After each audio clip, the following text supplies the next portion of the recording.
ईशोपनिषद के 8वें मंत्र में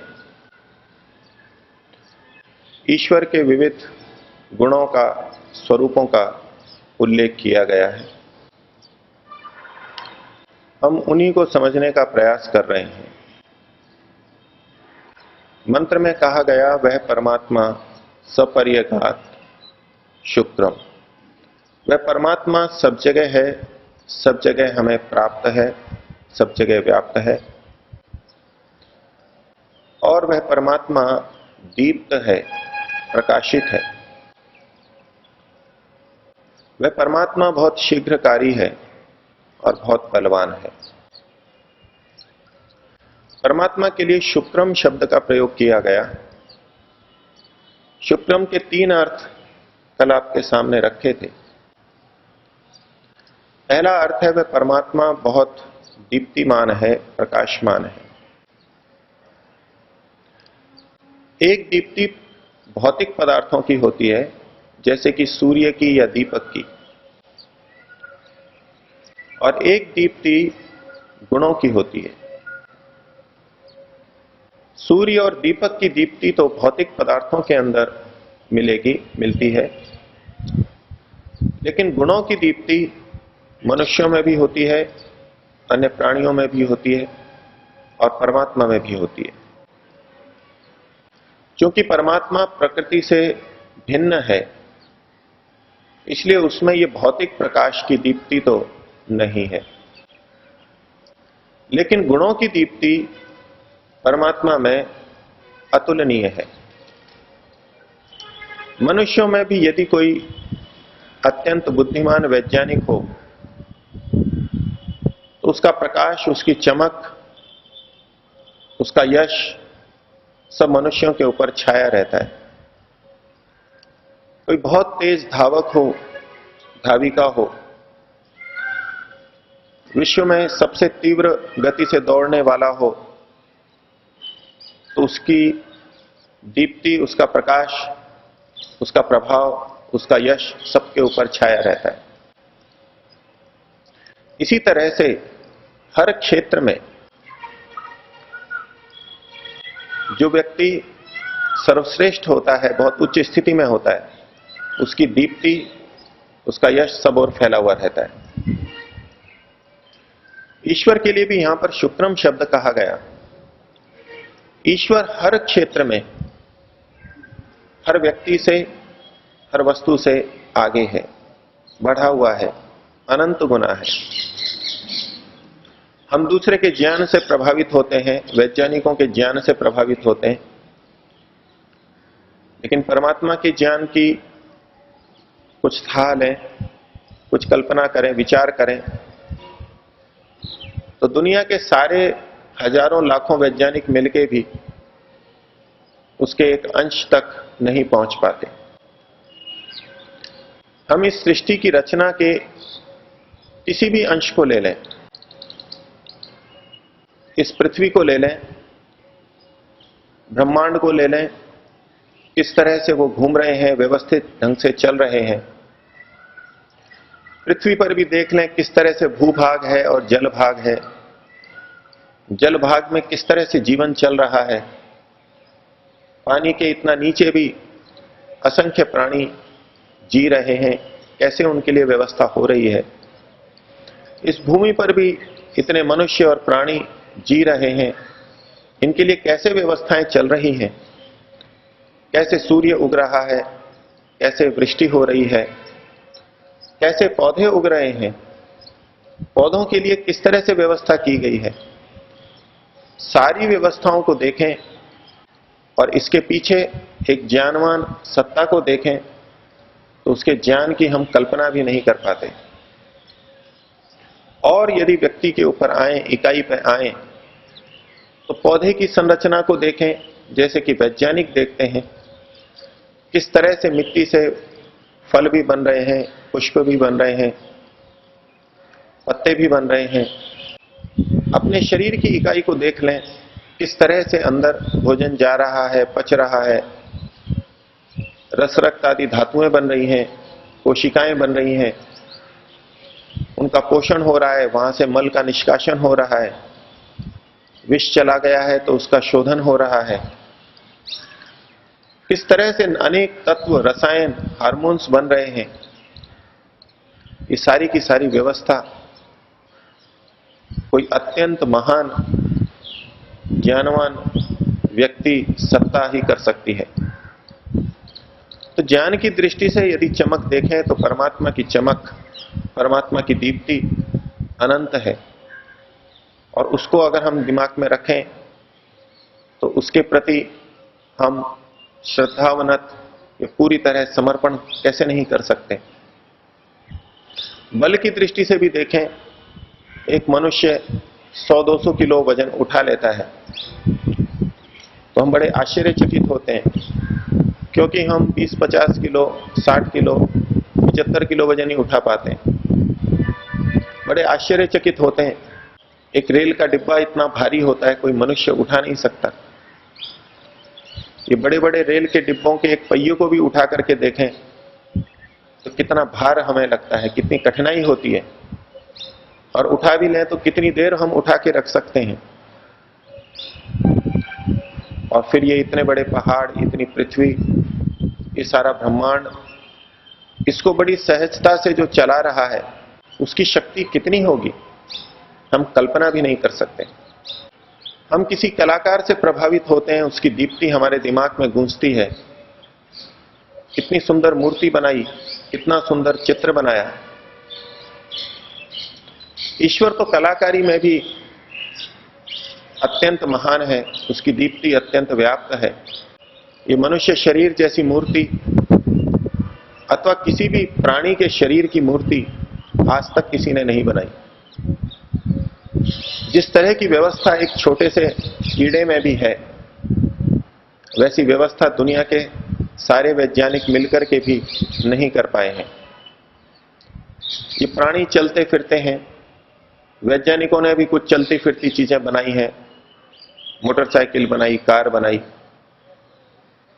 रोबोट बनाए, वो भी चलते फिरते हैं, ये प्राणी भी चलते फिरते हैं। लेकिन इनकी व्यवस्थाओं में जो अद्भुत रचना है, जो अद्भुत व्यवस्था है, वो मनुष्यों से निर्मित किसी यंत्र के अंदर हमको दिखाई नहीं देती। यद्यपि हम मनुष्य के द्वारा बनाए हुए यंत्रों से भी आश्चर्यचकित हो जाते हैं,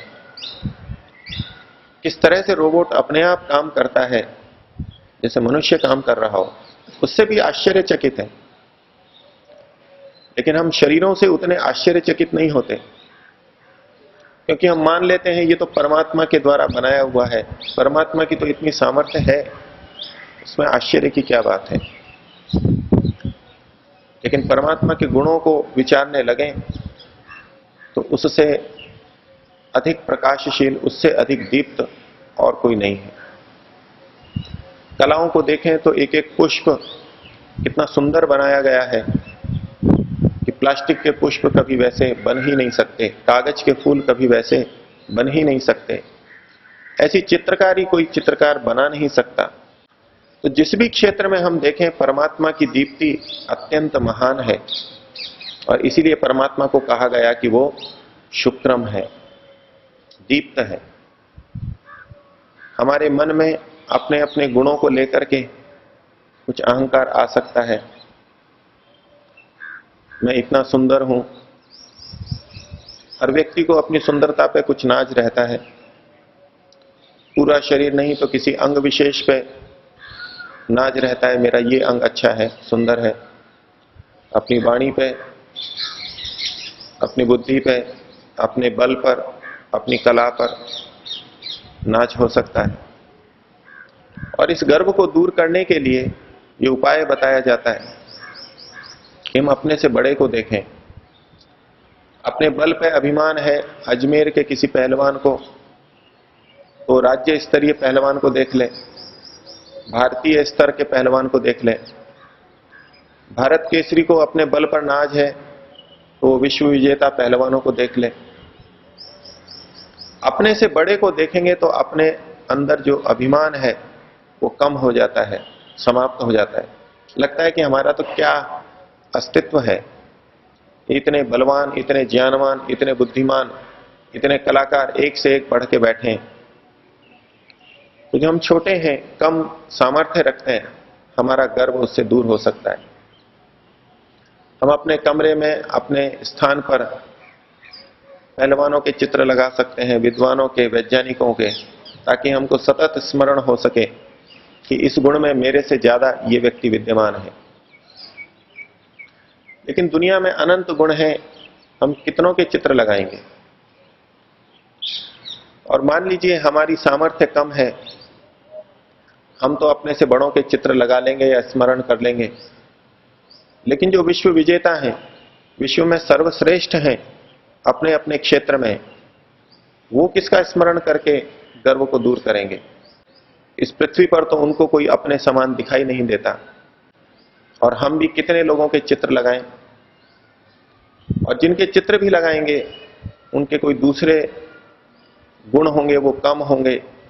कोई बुद्धिमान है लेकिन दुर्बल है, तो पहलवान सोच सकता है कि बुद्धिमान तो है लेकिन ताकत तो है ही नहीं। जो पहलवान है उसके प्रति वैज्ञानिक सोच सकता है कि ठीक है, शरीर से पहलवान है लेकिन बुद्धि तो काम नहीं करती, समाज का तो उतना भला नहीं कर सकता, अपनी कोई विशेष प्रगति नहीं कर सकता। कोई चित्रकार है तो कह सकते हैं ठीक है, चित्रकला में तो अच्छा है लेकिन व्यवहार में तो अच्छा नहीं है, शरीर तो इसका अच्छा नहीं है, स्वयं तो सुंदर नहीं है।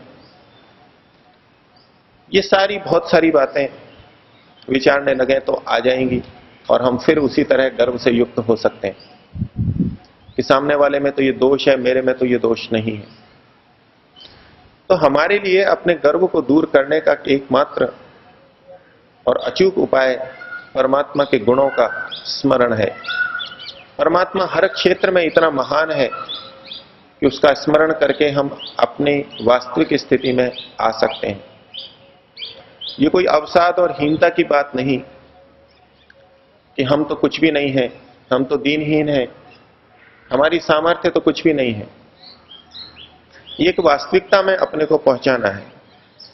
हमने जो अपने को फुला रखा है उससे अपने को वास्तविकता पे लाना है, और परमात्मा को जो हम ठीक स्थान नहीं दे पाते, उसकी महत्ता को स्मरण नहीं कर पाते, वो उस महत्ता का स्मरण करना है, उसको वास्तविक स्थिति में देखना है।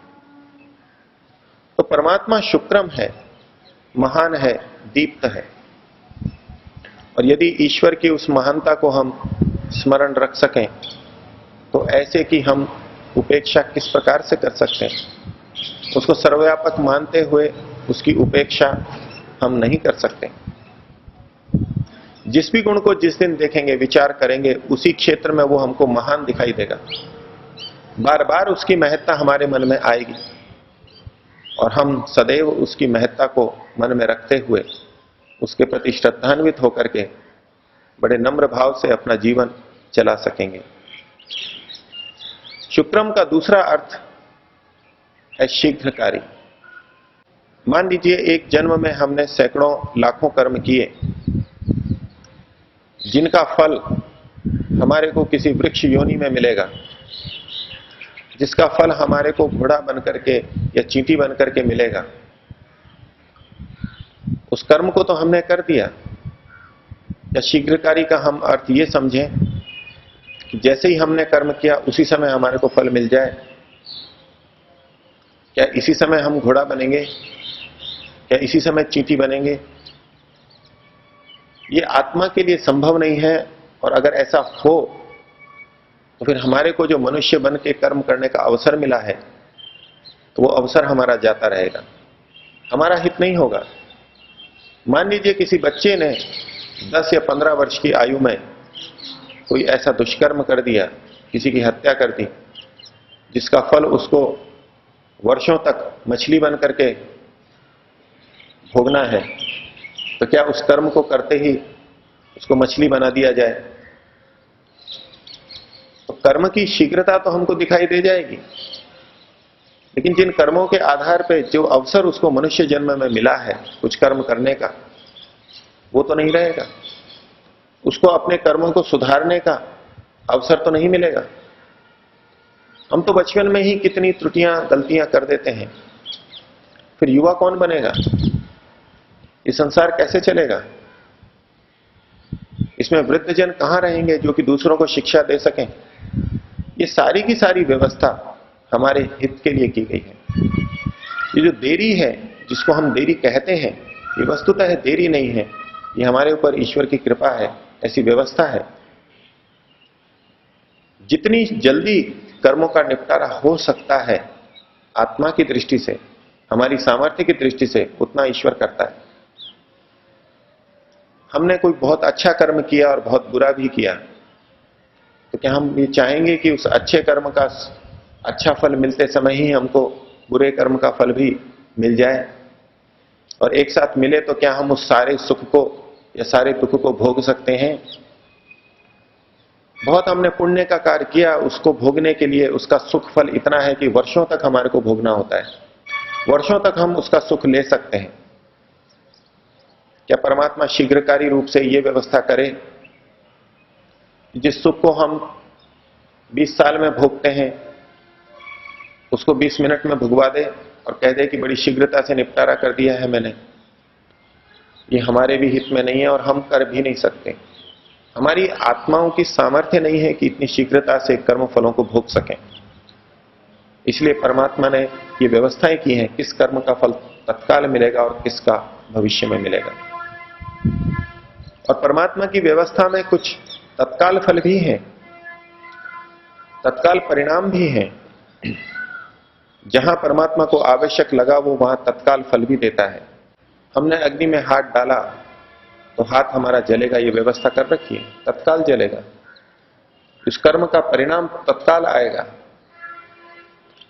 प्यास लगी है, पानी पिया तो प्यास तत्काल मिटेगी, भोजन खाया तो भूख तत्काल मिटेगी। जहां आवश्यक है वहां तत्काल परिणाम या फल हमारे सामने है। ऐसा नहीं कि खाना हमने आज खाया और भूख हमारी 2 साल बाद में मिटे।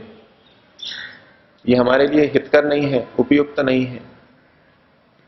जब खाया है तो उसी समय हमारी भूख मिटती है। ईश्वर ने व्यवस्था कर रखी है, तत्काल होती है। और जिन कर्मों को हम करते हैं जिसका फल कभी बाद में मिलता है, उनका भी कुछ हिसाब तत्काल होता है। ईश्वर की तरफ से जो अच्छे कर्म के समय मन में अंदर आनंद, उत्साह, निर्भयता, प्रसन्नता मिलती है, वो हमें तत्काल ही मिलती है। जिस समय कर्म किया उसी समय, कर्म को करने की सोची उसी समय, कर्म को करते समय, कर्म के बाद तत्काल ये आनंद, उत्साह आदि हमारे को मिलते हैं। जो चीज हमको तत्काल मिलनी है वो ईश्वर तत्काल देता है। इसी तरह बुरे कर्म करते समय जो भय, शंका, लज्जा उत्पन्न करता है वो भी तत्काल होती है। करने से पहले भी हो जाती है, करते समय भी होती रहती है, करने के बाद भी होती है। तो कर्मों के इस अंश को देखें तो ईश्वर के द्वारा उसका फल तत्काल भी हमको मिलता है, और जो तत्काल हम नहीं भोग सकते, प्रकृति के माध्यम से नहीं मिल सकता, उसका फल हमको बाद में मिलता है। लेकिन वो भी जितनी जल्दी होता है उतना मिलता है। इसलिए ईश्वर शुक्रम है, शीघ्रकारी है। और इस दृष्टि से हम कह सकते हैं कि परमात्मा के यहां न तो देर है और न अंधेर है।